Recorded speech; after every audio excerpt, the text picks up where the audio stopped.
Where can I use controls in my office and factory? The quick answer is that you can use controls and benefit from them in almost every area where there is artificial lighting.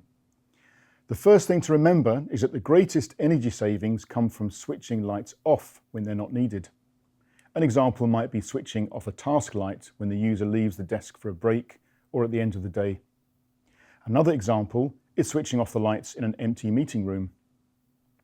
Storerooms and empty aisles in warehouses are often illuminated when no one's using them.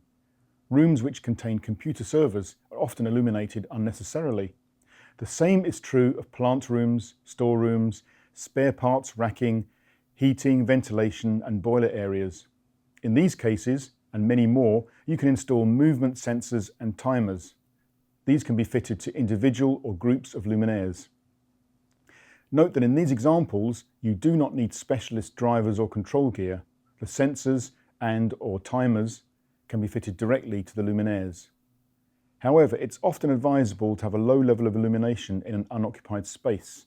A good example would be a corridor at night, where some light is needed so that people can feel safe and see the corridor is clear before they enter. Another example is a large open-plan office with only a few staff working in the evening.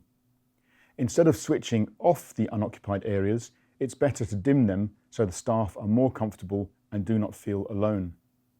Lights can also be dimmed in areas where there is strong daylight or sunlight. Outside, the lighting can be at full output when staff arrive in the morning or leave at night. It can then be dimmed to a lower security level when no one is around. It can easily be wired so that the lights move to full output when they detect movement. There is every reason to employ sensors in any illuminated space.